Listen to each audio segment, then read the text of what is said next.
ಕನ್ನಡ ಬೆಳಗಾವಿ ಸುದ್ದಿವಾಹಿನಿಗೆ ಸ್ವಾಗತ. ನಾನು ದೀಪಿಕಾ ಮಜಲಟ್ಟಿ. ಮೊದಲಿಗೆ ಈಗ ಹೆಡ್ಲೈನ್ಸ್.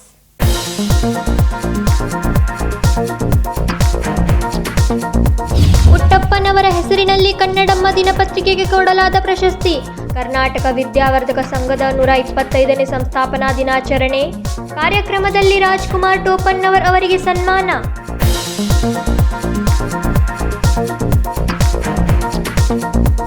ಬೆಳಗಾವಿ ಕ್ಯಾಂಟೋನ್ಮೆಂಟ್ ಪ್ರದೇಶದ ವರ್ಗಾವಣೆ, ಮಹಾನಗರ ಪಾಲಿಕೆಗೆ ವರ್ಗಾಯಿಸುವ ಕುರಿತು ಜಂಟಿ ಸಮೀಕ್ಷೆ.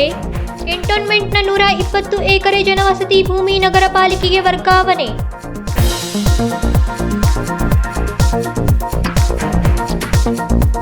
ಕಾಂಗ್ರೆಸ್ ಸರ್ಕಾರ 100% ಭ್ರಷ್ಟಾಚಾರ, 180 ಕೋಟಿ ಲೂಟಿ, ಉಡಾ ಸೇರಿದಂತೆ ಅನೇಕ ಹಗರಣಗಳಿಗೆ ಸ್ಪಷ್ಟ ತನಿಖೆ. ಕಾಂಗ್ರೆಸ್ ಸರ್ಕಾರದ ವಿರುದ್ಧ ಯತ್ನಾಳ್ ಆರೋಪ.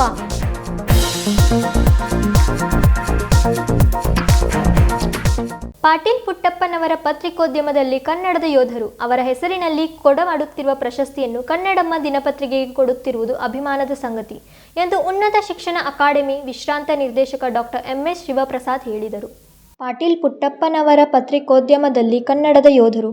ಅವರ ಹೆಸರಿನಲ್ಲಿ ಕೊಡಮಾಡುತ್ತಿರುವ ಪ್ರಶಸ್ತಿಯನ್ನು ಕನ್ನಡಮ್ಮ ದಿನಪತ್ರಿಕೆಗೆ ಕೊಡುತ್ತಿರುವುದು ಅಭಿಮಾನದ ಸಂಗತಿ ಎಂದು ಉನ್ನತ ಶಿಕ್ಷಣ ಅಕಾಡೆಮಿ ವಿಶ್ರಾಂತ ನಿರ್ದೇಶಕ ಡಾಕ್ಟರ್ MS ಶಿವಪ್ರಸಾದ್ ಹೇಳಿದರು.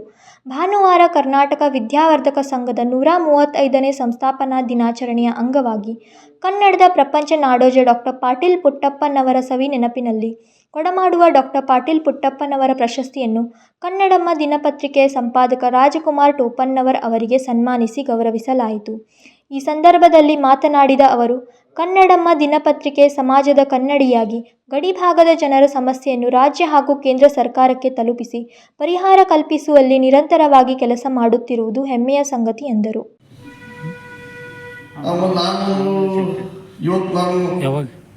ನಮ್ಮ ಪತ್ರಿಕೆಗಳು ಇವತ್ತು ಬೆಂಗಳೂರು ಬಹಳಷ್ಟು ಜನ ಅವರಿಗೆ ಈಗ ಕರ್ನಾಟಕ ರಕ್ಷಣಾ ವೇದಿಕೆ ರಾಜ್ಯಾಧ್ಯಕ್ಷರಾದ ನಾರಾಯಣಗೌಡರು ಬೆಳಗಾವಿ ಸಂಬಂಧ ನಮ್ಮ ತಂದೆಯವರ ಹೋರಾಟದ ನಂತರ ನಮ್ಮ ತಾಯಿ ಹೋರಾಟದ ಅವರು ಬಂದು ಭಾಳಷ್ಟು ಒಳ್ಳೆಯ ಸ್ಟ್ಯಾಂಡ್ ತಗೊಂಡು ನಾನು ಈ ವಿಜಯ ಮೋದಿಯವರ ಮಸೀಬ್ ಹೋದಾಗ ವಿಜಯ ಮೋದಿಯವರಿಗೆ ಮಸೀಬ್ ಅವರೊಂದು ಅಲ್ಲಿ ರಕ್ಷಣಾ ವೇದಿಕೆಯವರು ಅವ್ರು ಮಾಡಿದ್ರು, ಅವರ ಸಂಘಟನೆ ಆಗಿರಲಿಲ್ಲ.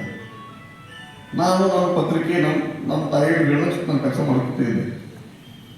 ಇದಕ್ಕಿದ್ದಾಗ MS ಅವ್ರು ಬಂದು ನಮ್ಮ ಪೂರ ಆಫೀಸ್ ಮಾಡ್ತಿದ್ದೆ. ನಾವೇನು ಮಾಡಿದ್ವಿ, ನಮ್ಮ ಈ ಥರ ಯಾಕೆ ಡ್ಯಾಮೇಜ್ ಮಾಡ್ತಾರೆ ಇಷ್ಟು ಭಯಂಕರ ಕಲ್ಲು ವರ್ಕ್ ಮಾಡಿದ್ರು. ನಾನು ಭಾಳ ಅವ್ರು ಉಳಿದ ದೊಡ್ಡ ಮಾತು, ಯಾಕಂದ್ರೆ ಸಿಕ್ಕಾಪಟ್ಟಿ ಕಲ್ಲು ಬಿದ್ದು ಎಲ್ಲ ಗ್ಲಾಸ್ ಎಲ್ಲ ಕುಡಿಯೋದು. ಅವಾಗ ನಾನು ತಾಯಿಯವರಿಗೆ ಬೆಂಗಳೂರಿಗೆ ನಾರಾಯಣಗೌಡರು ಕರೆಸಿ ಈ ಏನು ವಿಜಯ ಮೋದಿ ಮಸೀಬದ ಕಾರ್ಯಕರ್ತರಿಗೆ ಅವ್ರ ಬಿಡುಗಡೆ ಆಗಬೇಕಂತ ಹೋರಾಟ ಮಾಡ್ತಾರೆ. ಅಲ್ಲಿಂದ ಬೆಳಗಾವಿ ಯಾರು ಬರ್ತದೆ ಅವ್ರು ನಮ್ಮ ತಾಯಿಯವ್ರು ಕರೆಸಿದ್ರು. ಆಮೇಲೆ ಅದಾದ್ಮೇಲೆ ನಾವು ಏನು ಕಾರಣಕ್ಕೆ ಅವ್ರು ಭೇಟಿ ಹಾಕ್ಬೋದು. ಅವರು ಅವಾಗ ಇಲ್ಲಪ್ಪ ನಿಮ್ಮ ತಂದೆ ತಾಯಿ ಈ ಥರ ಹೋರಾಟ ಮಾಡಿದ್ದಾರೆ, ಈಗ ಬರೀ ಪತ್ರಿಕೆ ನಡೆಸಿ ಅಷ್ಟೇ ಅಲ್ಲ, ನಿಮ್ಮ ತಂದೆಯವರು ಪತ್ರಿಕೆ ನಡೆಸಿ ಹೋರಾಟ ಮಾಡ್ತಿದ್ರು, ಇದೇ ಅದೇ ದಾರಿ ನಡೀಬೇಕಂತ ಅವರು ಗುರುವಾಗಿ ನನಗೆ ಮಾರ್ಗದರ್ಶನ ಮಾಡಿದ್ರು.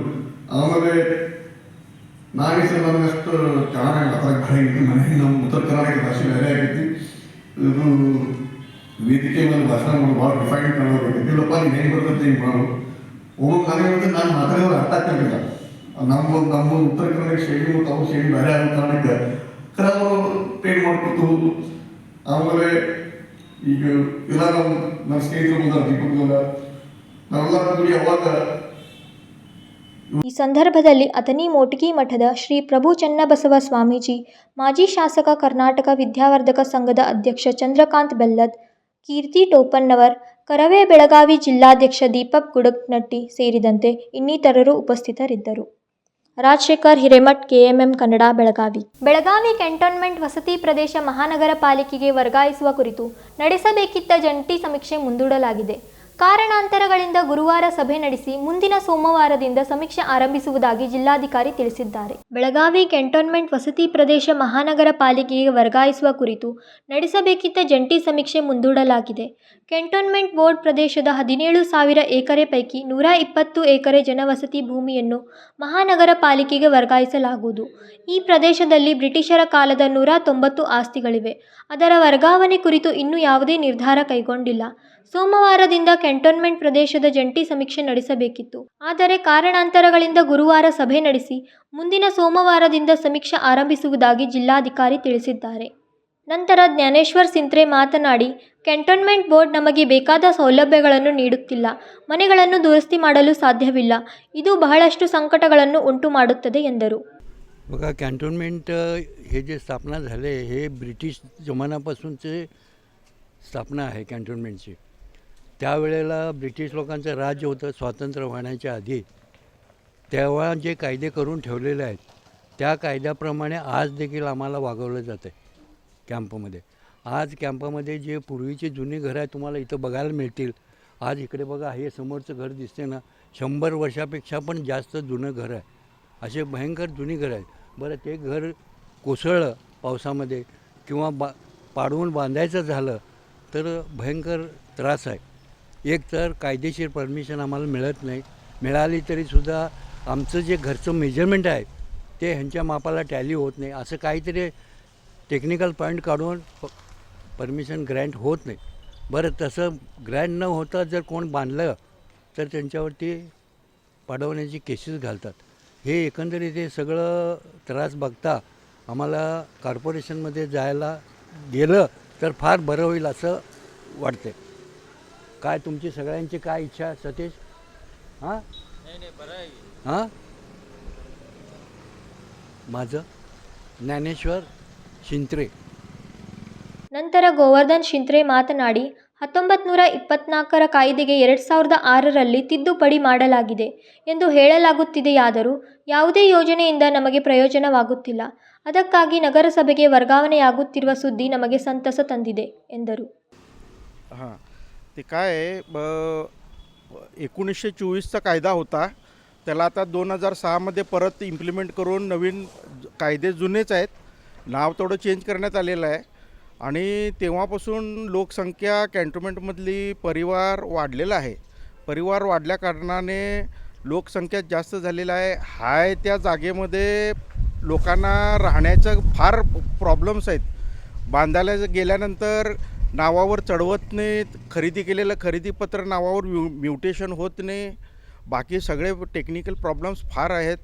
त्याच्यानंतर नावावर तर होतच नाही.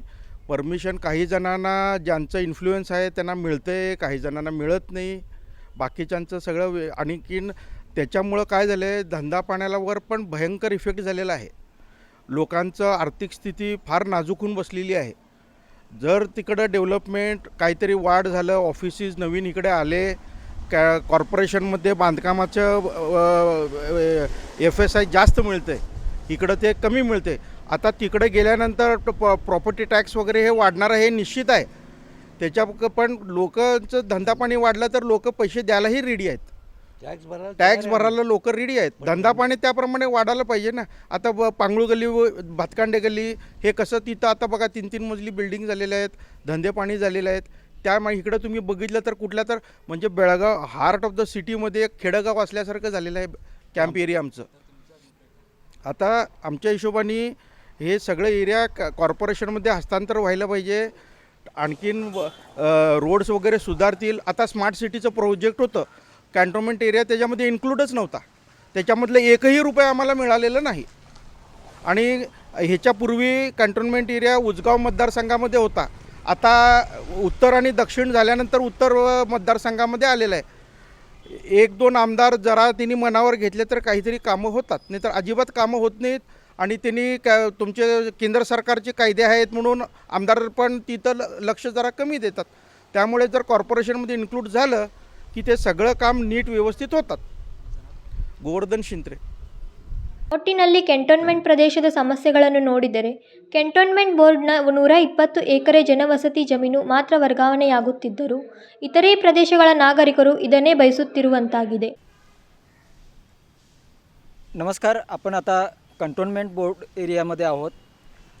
हा सुमारे 17,000 एकरचा जो एरिया आहे, परिसर आहे कंटोन्मेंट बोर्डचा, त्यापैकी 120 एकर भूभागातील लोकवस्ती महानगरपालिकेमध्ये हस्तांतरित करण्याचा निर्णय झाला आहे. त्या संदर्भातील सर्वे आजपासून सुरू होणार होता. मात्र जिल्हाधिकाऱ्यांचे जिल्हाधिकाऱ्यांनी गुरुवारी महत्त्वाची बैठक आयोजित केल्यामुळे आजचा सर्वे पुढे ढकलण्यात आला असून पुढील सोमवारपासून हा सर्वे होणार असल्याचे कंटोन्मेंट बोर्डाकडून सांगण्यात आले आहे. या एरियामध्ये कंटोन्मेंट एरियामध्ये लोकांना खूप समस्या असल्यामुळे हा जो परिसर आहे हा महानगरपालिकेत समाविष्ट केला जावा यासाठी लोक आग्रही आहेत. कारण येथील ज्या मालमत्ता आहेत त्यांच्या दुरुस्तीचे काम असेल किंवा नाव नोंदणी असेल या संदर्भातील खूप मोठ्या समस्या त्यांना उद्भवत असल्याचे येथील नागरिकांचे म्हणणे आहे. त्यामुळे येथील जो भूभाग आहे लोकवस्तीचा भूभाग आहे तो कंटोन्मेंट एरियामधून महानगरपालिकेला हस्तांतरित केला जावा याबद्दल लोक आग्रही आहेत. धन्यवाद. ಕ್ಯಾಮ್ರಾಮನ್ ಸಂಕಲ್ಪ ಶಿಂದೆ ಜೊತೆ ಚೇತನ್ ಲಕ್ಬೈಲ್ಕರ್ ಕೆಎಂಎಂ ಕನ್ನಡ ಬೆಳಗಾವಿ. ಕಾಂಗ್ರೆಸ್ ಸರ್ಕಾರಕ್ಕೆ ಬಿಜೆಪಿ 40% ಕಮಿಷನ್ ಸರ್ಕಾರ ಎಂದು ಸಾಬೀತು ಆಗಲಿಲ್ಲ. ಕಾಂಗ್ರೆಸ್ ಸರ್ಕಾರ ಭ್ರಷ್ಟಾಚಾರ ಅಂತ ಸಾಬೀತು ಮಾಡಿದ್ದಾರೆ. 187 ಕೋಟಿ ಲೂಟಿ ಮಾಡಿದ್ದಾರೆ ಎಂದು ಬಿಜೆಪಿ ಶಾಸಕ ಬಸನಗೌಡ ಪಾಟೀಲ್ ಯತ್ನಾಳ್ ಆರೋಪಿಸಿದರು. ಕಾಂಗ್ರೆಸ್ ಸರ್ಕಾರಕ್ಕೆ ಬಿಜೆಪಿ 40% ಕಮಿಷನ್ ಸರ್ಕಾರ ಎಂದು ಸಾಬೀತು ಮಾಡಲು ಆಗಲಿಲ್ಲ. ಈ ಕಾಂಗ್ರೆಸ್ ಸರ್ಕಾರ 100% ಭ್ರಷ್ಟಾಚಾರ ಅಂತ ಸಾಬೀತು ಮಾಡಿದ್ದಾರೆ. 187 ಕೋಟಿ ಲೂಟಿ ಮಾಡಿದ್ದಾರೆ ಎಂದು ಬಿಜೆಪಿ ಶಾಸಕ ಬಸನಗೌಡ ಪಾಟೀಲ್ ಯತ್ನಾಳ್ ಆರೋಪಿಸಿದರು. ಬೆಳಗಾವಿಯಲ್ಲಿ ಸುದ್ದಿಗಾರರೊಂದಿಗೆ ಮಾತನಾಡಿದರು. ಇವತ್ತಿದು ಇದೆ ಸೌಹಾರ್ದ ಉದ್ಘಾಟನೆ. ಈಗ ಬಿಜೆಪಿ ಸರ್ಕಾರದಾಗ ಸಿದ್ದರಾಮಯ್ಯ ಅವರು ಕಾಂಗ್ರೆಸ್ ಸರ್ಕಾರ 40% ಅಂತ ಆರೋಪ ಮಾಡ್ತಾ ಇದ್ದಾರೆ. ಈಗ ರಾಜ್ಯದಲ್ಲಿ ಭ್ರಷ್ಟಾಚಾರ ಆಗ್ತಾ ಇದೆ, ಏನು ಹೇಳಕ್ಕೆ ಇಷ್ಟಪಡ್ತಾರೆ ಸರ್? ಈಗ 40% ಪ್ರೂಫ್ ಮಾಡ್ಲಿಕ್ಕೆ ಆಗಲಿಲ್ಲ ಅವ್ರಿಗೆ. ಈಗ ಅವರು 100% ಪ್ರೂಫ್ ಮಾಡಿಬಿಟ್ಟಾರೆ. ಎಷ್ಟು ಪೂರ್ತಿ ಲುಟ್ಟಿನೇ ಇಲ್ಲ. 187 ಕೋಟಿದೊಳಗೆ 80 ಕೋಟಿ ಅವರು ಏನು ನೋಡ್ರಿ ಅದನ್ನು ಒಪ್ಕೊಂಡಾರ. ಅವ್ರು 87 ಕೋಟಿ ಹೋಗೈತೆ ಅಂತೇಳಿ ಒಪ್ಕೊಂಡಾರ. ಇನ್ನೂ ಭಾಳಷ್ಟು ಹಗರಣಗಳು ಈಗ ಇನ್ನೂ ಬರ್ತವೆ. ಇನ್ನು ನಾಳೆ ಮೂಡಾದು ಬರ್ತದೆ. ಅದ್ರ ಜೊತೆಗೆ ಇನ್ನೂ ಅನೇಕ ಕಾರ್ಪೊರೇಷನ್ದು ಸಿದ್ದರಾಮಯ್ಯ ಹೇಳ್ತಾರೆ ಬಿಜೆಪಿ ಅವರು ತಮ್ಮ ಹಗರಣ ಮುಚ್ಚಲಾಕಕ್ಕೆ ಈ ರೀತಿ ಮಾಡ್ತಾ ಇದೆ ಅಂತ ಹೇಳ್ತಾರೆ. ಕಾಂಗ್ರೆಸ್ನವರು ನಾ ಕೇಳ್ತೀನಿ, ನೀವು ಇಟ್ಟು ದಿವಸ ಯಾಕೆ ಇವೆಲ್ಲ ಎನ್ಕ್ವೈರಿಗೆ ಹಾಕಲಿಲ್ಲ SITಗೆ? ನೀವು ಅಧಿಕಾರಕ್ಕೆ ಬಂದ ಕೂಡಲೇ ಎಲ್ಲನೂ SITಗೆ ಹಾಕ್ತೀನಿ ಅಂದಿದ್ರಿ, ತನಿಖೆ ಮಾಡ್ತೀನಿ ಅಂದಿದ್ರಿ. ಈಗ ಯಾಕೆ ಹಾಕಿದ್ರಿ? ಈಗ ನಿಮ್ಮ ಹಗರಣವನ್ನು ನಾವು ಯಾವುದೇ ಹೊಂದಾಣಿಕೆ ಇಲ್ಲಾರ್ದೇ ಇವತ್ತೇನು ಓಪನ್ ಮಾಡ್ತಾ ಇದ್ದೀವಿ, ಬಹಿರಂಗ ಪಡಿಸ್ತಾ ಇದ್ದೀವಿ. ಅದರಿಂದ ನಮ್ಮ ಕೆಲವೊಂದು ನಾಯಕರುಗಳ ಬಾಯಿ ಮುಚ್ಚಿಸಲಿಕ್ಕೆ ನೀವು ಇದನ್ನು ಹಗರಣಗಳನ್ನು ಇಟ್ಟು ದಿವಸ ಯಾಕೆ ಹೇಳಿಲ್ಲ? ತಾಂಡಾ ಅಭಿವೃದ್ಧಿ ನಿಗಮದ್ದು, ಬೋವಿ ನಿಗಮದ್ದು, ನೀವು ಯಾರ್ಯಾರ್ದು ಏನದಾವು ಎಲ್ಲನೂ ತೆಗೀರಿ, ಎಲ್ಲ ಕುಲ್ಲಾಗಲಿ. ಬ್ಲ್ಯಾಕ್ ಮೇಲ್ ಮಾಡ್ಲಿಕ್ಕೆ ಇವತ್ತು ಇದನ್ನು ಅಸ್ತ್ರ ಉಪಯೋಗ ಮಾಡ್ತಾ ಇದ್ದಾರೆ ಪೂರ್ತಿ. ಸಿದ್ದರಾಮಯ್ಯ DK ಶಿವಕುಮಾರ್ ಅಲ್ರಿ, DK ಶಿವಕುಮಾರ್ ಹೇಳ್ತಾನೆ ಅಧಿಕಾರಿಗಳು ಮಾಡ್ಯಾರ, ನಾಲಾಯಕ ಅಧಿಕಾರಿಗಳ ಹೇಳ್ತಾನೆ. ಅಧಿಕಾರಿಗಳು ಮಂತ್ರಿಗಳು ನಿಗಮ ಅಧ್ಯಕ್ಷ ಇವ್ರು ಎಲ್ಲರದು ಇಲ್ಲಾರ್ದೇ ಮಾಡ್ತಾರ. ಫೈನಾನ್ಸ್ ಸೆಕ್ರೆಟ್ರಿ ಚುನಾವಣೆ ನೀತಿ ಸಂಹಿತೆ ಜಾರಿ ಐತಿ. 26ನೇ ತಾರೀಕು ವೋಟಿಂಗ್ ಐತಿ. 21 ಮೇ 2024ಕ್ಕೆ 50 ಕೋಟಿ ರೂಪಾಯಿ ಡೈರೆಕ್ಟ್ ನಿಗಮಕ್ಕೆ ಹಣ ಜಮಾ ಮಾಡ್ತಾರೆ. ಕೋಡ್ ಆಫ್ ಕಂಡಕ್ಟ್ ಇದ್ದ. ಬಿಜೆಪಿ ಸರ್ಕಾರದಲ್ಲಿ ಭ್ರಷ್ಟಾಚಾರ ನಡೆದಿಲ್ವಾ ಅನ್ನೋ ಪ್ರಶ್ನೆ ಆಗ್ತಾರೆ ಸರ್. ಭ್ರಷ್ಟಾಚಾರ ಅರೆ ತನಿಖೆ ಮಾಡಿರಿ ನೀವು. BJP ಇದ್ರೇನು ಕಾಂಗ್ರೆಸ್ ಇದ್ರೇನು ಯಾರು ಭ್ರಷ್ಟಾಚಾರ ಮಾಡ್ಯಾರ ಅವ್ರನ್ನೆಲ್ಲ ಒಳಗೆ ಹಾಕ್ರಿ. ನಮಗೇನು ತಕರಾರಿಲ್ಲ. ಆದರೆ ಈಗ ಯಾಕೆ ತೆಗೆದ್ರಿ?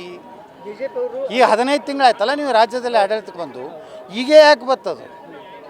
ಮೊದಲೇ ತೆಗಿಬೇಕಾಗಿತ್ತು. ಆಡಳಿತ ಚುನಾವಣೆ ಪ್ರಮಾಣ ವಚನ ಸ್ವೀಕಾರ ಮಾಡಿದ್ಮ್ಯಾಗ ನಿನ್ನೆ ಏನು ಘೋಷಣೆ ಮಾಡಿರಲ್ಲ ಅವು ಎಲ್ಲನೂ ಅವಾಗೇ ಎನ್ಕ್ವೈರಿಗೆ ಹಾಕ್ಬೇಕಾದ್ರೆ ಅವಾಗೇ SITಗೆ ಹಾಕ್ಬೇಕಾಗಿತ್ತು. ರಾಜೀನಾಮೆಗೆ ಆಗ್ರಹಿಸ್ತಾ ಬಿಜೆಪಿ ಅವರು ಪದೇ ಪದೇ ಹೇಳ್ತಾರೆ ಸಿದ್ದರಾಮಯ್ಯ ರಾಜೀನಾಮೆ ಕೊಡಬೇಕಂತ ಹೇಳ್ಬಿಟ್ಟು. ನೀವೇನು ಹೇಳ್ತೀರಿ? ಅವರು ರಾಜೀನಾಮೆ ಕೊಡುವುದಲ್ಲ, ಸರಿಯಾಗಿ ಎನ್ಕ್ವೈರಿನೂ ಮಾಡ್ಲಿಕ್ಕೂ ತಯಾರಿಲ್ಲ. ಅಧಿಕಾರಿಗಳ ಮೇಲೆ ಒತ್ತಡ ಇದೆ. MLAಗಳು ಹೆಸರು ಬರಬಾರ್ದು, ಅಲ್ಲಿದಿಂದ ಸಚಿವರ ಹೆಸರು ಬರಬಾರ್ದು. ಇವತ್ತು ನಾಗೇಂದ್ರ ಏನಾರೇ ಬಾಯಿ ಬಿಟ್ಟರೆ ಇದು ಹಣ ರಾಹುಲ್ ಗಾಂಧಿಯವರಿಗೂ ತನೂ ಈ ಹಣ ಹೋಗಿದೆ. ಅದಕ್ಕೇ ಇವತ್ತು ನಾಗೇಂದ್ರನ ರಾಜೀನಾಮೆ ತೊಗೋಬೇಕಾದ್ರೆ ಎಷ್ಟು ದಿವಸ ಬೇಕಾಯಿತು? ಕೊಡಲಿಲ್ಲ. ನಾಗೇಂದ್ರ ಹೇಳ್ದ ನನ್ನೇನಾರು ರಾಜೀನಾಮೆ ತೊಗೊಂಡ್ರೆ ನಿಮ್ದು ಎಲ್ಲರದ್ದು ಬಣ್ಣ ಬಯಲು ಮಾಡ್ತೀನಿ ಅಂದ. ದಿಲ್ಲಿಗೆ ಹೋಗ್ಯದ. ದಿಲ್ಲಿಯವ್ರ ಪಾತ್ರ ಇದೆ. ಅದೇ ನಾ ಹೇಳೋದು, ನಾವು CBIಗೆ ಯಾಕೆ ಕೊಡೋತೀವಿ? ದಿಲ್ಲಿಗೆ ಹೋಯ್ತಂದ್ರೆ ಎಲ್ಲರದು ಈ SIT ಏನದೆ ಇವ್ರ ಕಂಟ್ರೋಲಿದೆ. ಪೊಲೀಸ್ ಆಫೀಸರು ಕರ್ನಾಟಕದಲ್ಲಿ DJ ಹಿಡಿದು ಇವ್ರ ಕಂಟ್ರೋಲಾಗಿರ್ತಾರೆ. ಇನ್ನೂವರೆಗೂ ನಾಗೇಂದ್ರನ ಅರೆಸ್ಟ್ ಮಾಡಲಿಲ್ಲ SIT ಅವರು. ಅದರ ಅಧ್ಯಕ್ಷನ ಅರೆಸ್ಟ್ ಮಾಡಲಿಲ್ಲ. ಈಗ ಅರೆಸ್ಟ್ ಮಾಡಿದವ್ರು ಯಾರು? ಇ ಡಿದವರು. ಇ ಡಿ ಅವ್ರ ಬಳಿ ಸಾಕಷ್ಟು ಪ್ರೂಫ್ ಅದಾವ. ಅವ್ರು ಸುಮ್ಮನೆ ಮಾಡ್ಲಿಕ್ಕೆ ಬರೋದಿಲ್ಲ. ಅಂದರೆ ಒಟ್ಟಾರೆ ಕಾಂಗ್ರೆಸ್ಸು 2 ದಿವಸ ವಿಧಾನಸಭೆಯಲ್ಲಿ ಸಿದ್ದರಾಮಯ್ಯನವರು ಮೌನಿದ್ರು. ಯಾಕೆ ಮೌನಿದ್ರು? ಹಗರಣವನ್ನು ಒಪ್ಪಿಕೊಂಡ್ರು. ದಲಿತನ ಇವತ್ತು ಆತ್ಮಹತ್ಯೆ ಆಯಿತು. ಎಮ್ ಡಿನೂ ದಲಿತ, ಅದರ ಅಧ್ಯಕ್ಷನೂ ದಲಿತ, ಮಂತ್ರಿನೂ ದಲಿತ. ಇವರೇ ಎಲ್ಲರೂ ಕೂಡಿ ಲೂಟಿ ಮಾಡ್ಯಾರ. ಯತ್ನಾಳ್ ಸರ್ ಹೇಳಿದಾಗ ಪ್ರತಿಯೊಂದು ಮಾತು ಕೂಡ ಅವ್ರು ನಿಜ ಆಗ್ತವ್ರು. ರಾಜಕಾರಣದಾಗ ಹೇಳಿದ ಎಲ್ಲ ಮಾತು ನಿಜ ಆಗ್ತಾವೆ. CM ಬದಲಾವಣೆ ಅಂದ್ರೆ ಅವರು ರಾಜೀನಾಮೆ ಕೊಡುವಂಥ ಪ್ರಸಂಗ ಬರುತ್ತೆ ಅಂತ ಆ ರಾಜೀನಾಮೆ ಕೊಡ್ಲಂಥ ವಾತಾವರಣನೇ ಅಲ್ಲಿರುವಂಥವ್ರೇ ಮಾಡ್ಲಕತ್ತಾರ. ಈ ಮೂಢ ಹಗರಣ ನಮ್ಮವ್ರಿಗೆ ಯಾರಿಗೂ ಗುರುತಿರಲಿಲ್ಲ. ಕಾಂಗ್ರೆಸ್ನವರೇ ನಮ್ಗೆ ಕಾಗದ ಕೊಟ್ಟರು. ಅವರೇ ಕೊಟ್ಟಿದ್ದಾರೆ. ಏನೋ ಅಪೇಕ್ಷ ಬ್ಯಾಂಕಿಂದ ಕಾಗದ ಕೊಟ್ಟಾರೆ. ರಾಜಣ್ಣ 2,000 ಕೋಟಿ ರೂಪಾಯಿ ಹಗರಣ ಇದೆ ಸಹಕಾರಿ ಇದ್ರಾಗ. ಈಗ ಅದು ಕಾಗದ ನಮ್ಗೆ ಕೊಡ್ತಾ ಇದ್ದಾರೆ. ಸಿದ್ದರಾಮಯ್ಯವ್ರು ಮುಗಿಸ್ಬೇಕಾದ್ರೆ ನಮ್ಗೆ ಕಾಗದ ಕೊಡ್ತಾರೆ. ಈ ಸಿದ್ದರಾಮಯ್ಯನವ್ರು DK ಶಿವಕುಮಾರ್ ಮುಗಿಸ್ಬೇಕಾದ್ರೆ ಅವ್ರು ಕಾಗದ ಕೊಡ್ತಾರೆ. ಅವು 2 ಕಾಗದ ತೊಗೊಂಡು ಸರ್ಕಾರ ಡಬ್ಬ ಹೊಂದಾಣಿಕೆ ಇದೆ ಬಿಡ್ರಿ. ಅದ್ರಾಗ ಏನು ಪ್ರಾಬ್ಲಮೇ ಇಲ್ಲ.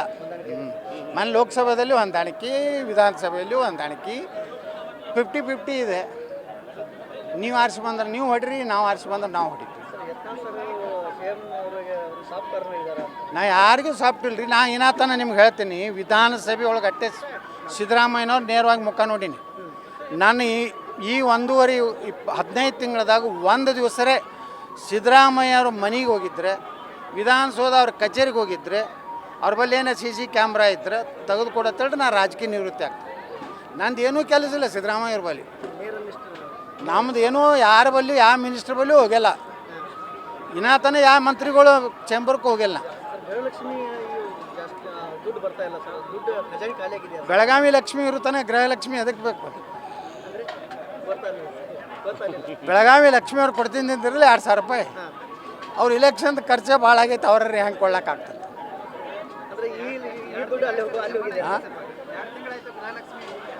ದಿವಾಳಿ ಆಗ್ತೈತೆ ರೀ. 65,000 ಕೋಟಿ ರೂಪಾಯಿ ಬೇಕು ವರ್ಷ. ಎಲ್ಲಿದು ಕೊಡೋರು ನೀವು? ನೌಕರದಾರ ಸಂಬಳ ಮಾಡುವಂಥ ಪರಿಸ್ಥಿತಿ ಉಳಿದಿಲ್ಲ. ಇನ್ನೊಂದು 3-4 ತಿಂಗಳು ತಡ್ರಿ ಕರ್ನಾಟಕ. ಈಗ ನೋಡಿರಿ, ಮೊನ್ನೆ ನಮ್ಗೆ ಮಾಧ್ಯಮದವ್ರು ಹೇಳಕತ್ತಿದ್ರು, ಎಲ್ಲ ಗ್ಯಾರಂಟಿಗಳನ್ನು ಇದು ಮಾಡ್ತಾರತ್ತೆ, ಏನು ಸ್ಟ್ರೀಮ್ಲೈನ್ ಮಾಡ್ತಾರತ್ತೆ. ಏನು ಮಾಡೋರು ಈಗ? ಸ್ಟ್ರೀಮ್ಲೈನ್ ಅಂದರೆ ಯಾರ ಮನೆ ಕಲರ್ TV ಇದ್ರೆ ಅವ್ರು ಬರೋದಿಲ್ಲ, ಮೋಟ್ರ್ ಸೈಕಲ್ ಇದ್ರೆ ಬರೋದಿಲ್ಲ, ಯಾರ್ದು ಮನೆ RCC ಛತ್ ಇತ್ತಂದ್ರೆ ಬರೋದಿಲ್ಲ. ಇನ್ನು ಚಾಲೂ ಆಗ್ತಾವೆ ನೋಡಕತ್ತೀರಿ. ಇದು ಮೋಸ ರೀ. ಹೆಂಗೆ ಕೊಡ್ತೀರಿ ಹೇಳ್ರಿ? ನೀವು 65,000 ಕೋಟಿ ರೂಪಾಯಿ ಡೆವಲಪ್ಮೆಂಟೇ ಇಲ್ಲ. ಇವತ್ತು ನೋಡಿರಿ, MLAಗಳು ಮೊನ್ನೆ ಕಾಂಗ್ರೆಸ್ ಶಾಸಕಾಂಗ ಪಕ್ಷದಾಗ MLAಗಳದ್ದು ವಾದ ಏನಂದ್ರೆ, ನೀವು ಡೆವಲಪ್ಮೆಂಟ್ ಕೊಡಲಿ, ಬರೀ ಗ್ಯಾರಂಟಿ ಹೇಳಿದ್ರೆ ನಾವೇನು ಮಾಡೋಣ್ರಿ ಅಂತಾರೆ. ಆದರೆ ಮಂತ್ರಿಗಳೆಲ್ಲ ತಿಲ್ಲಕತ್ತಾರ. ಕಾರ್ಪೊರೇಷನ್ ಮುಳುಗಿಸ್ಲಾಕತ್ತಾರ, ನೋಡ್ಲಾಕತ್ತೀರಿ. ಆದರೆ MLAಗಳಿಗೇನು ಸಿಗ್ತಾಯಿಲ್ಲ ಪಾಪ. ಅವರು ಹೊಟ್ಟೆ ಖಾಲಿ ಆಗೈತಿ. ಅವರು ಏನಾಗೈತಿ, ಅವರು 30, 40, 50 ಕೋಟಿ ರೂಪಾಯಿ ಖರ್ಚು ಮಾಡಿ MLA ಆಗ್ಯಾರ. ಈಗ ಸಾವ್ಕಾರ ಬಲ್ಲಿ ಬಡ್ಡಿ ಹೆಂಗೆ ತಂದಾರ, ಆ ಸಾವ್ಕಾರಗಳಿಗೆ ಕೇಳಕತ್ತಾರ. ಬರೋದಾಗ ಈ ಸಾವ್ಕಾರಗಳು ಆರಾಮ್ ಚೈನಿ ಹೊಡ್ಲಕತ್ತಾರ ಬೆಳಗಾವ್ದಾಗ. ಹೀಗಾಗಿ ಅವ್ರು ಏನು ಮಾಡಬೇಕು? ಅವರು MLAಗಳು ಅದಕ್ಕೆ ಅವ್ರ ಹತ್ತಾರ ನಮ್ಗೆ ಕೊಡಪ್ಪ ಒಂದು 50 ಕೋಟಿ ರೂಪಾಯಿ ಒಂದೊಂದು ಕಾನ್ಸ್ಟಿಟ್ಯೂನ್ಸಿಗೆ ಕೊಡೋತ್ತಾರ. ಅದು ದುಡ್ಡು ಬಂದರೆ ಒಂದು 4 ದುಡ್ಡು ಕಾಂಟ್ರಾಕ್ಟರ್ ತಂದು ಕೊಡ್ತಾರೆ MLAಗೆ. ಇವ್ರದ್ದು ನಡೀತೈತಿ ಗಾಡಿ.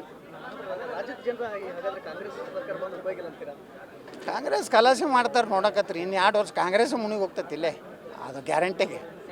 ಕಾಂಗ್ರೆಸ್ಸು ಮುಣಗೋದು ಗ್ಯಾರಂಟಿ, ಈ ಸರ್ಕಾರ ಹೋಗೋದು ಗ್ಯಾರಂಟಿ, ಸಿದ್ದರಾಮಯ್ಯ ಮನೆಗೆ ಹೋಗೋದು ಗ್ಯಾರಂಟಿ, DK ಶಿವಕುಮಾರ್ ಜೈಲಿಗೆ ಹೋಗೋದು ಗ್ಯಾರಂಟಿ.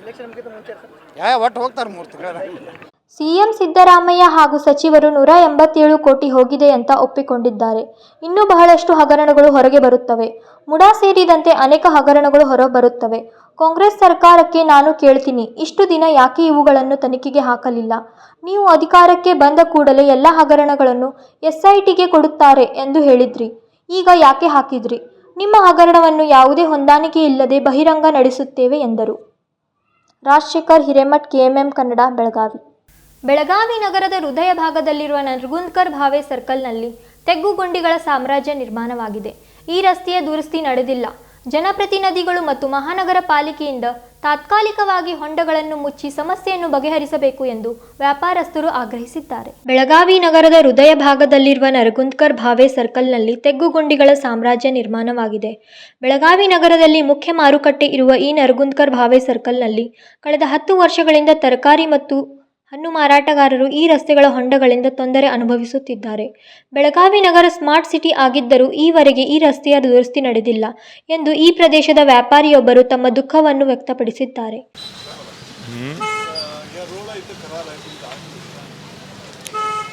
हे इकडं नरगुंदकर भावे चौक जे बेळगावचे मध्यवर्ती ठिकाण आहे. भर बाजारपेठ आहे, सगळ्यांना माहीत आहे. जिथं की आजूबाजूला इकडं भाजीपाला विक्री, रिक्षा स्टँड वगैरे सगळे इकडं आहेत.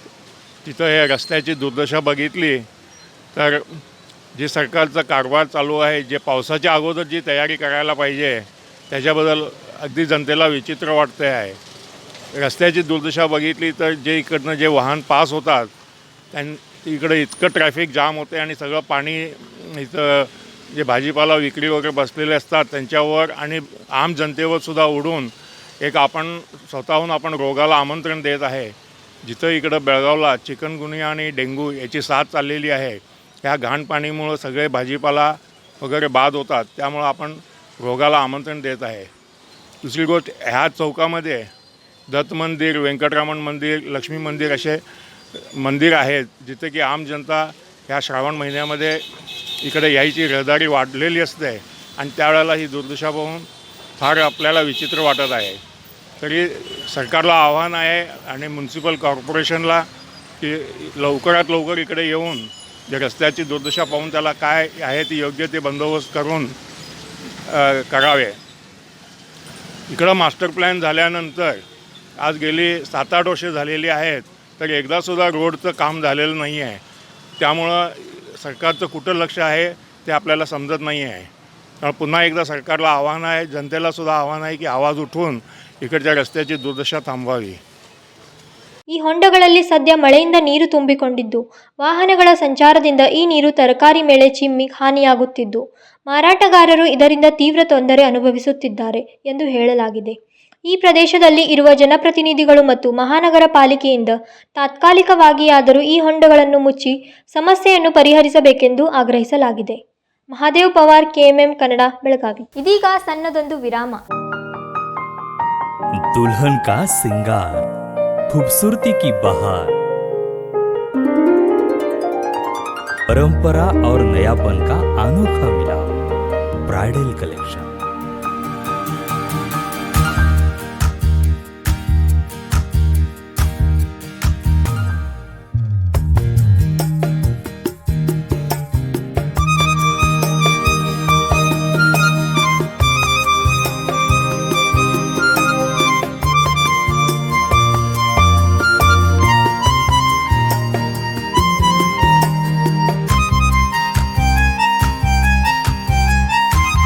दुल्हन की खूबसूरती में 4 चांद लगाने वाली ब्राइडल कलेक्शन की विशाल रेंज.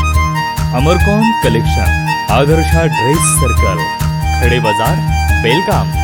आराधना साड़ी ड्रेस मटेरियल्स, मारुति गली, बेलगाम.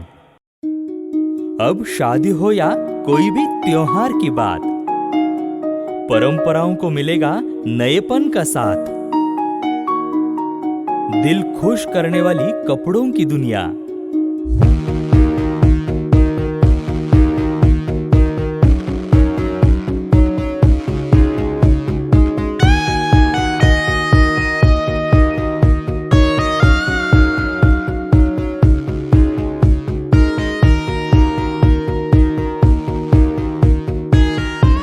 पूरे परिवार के कपड़े खरीदो अब एक ही छत के नीचे.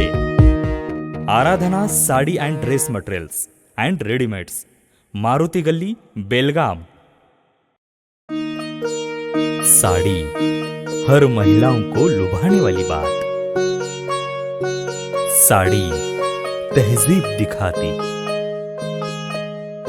साड़ी परंपरा संभालती.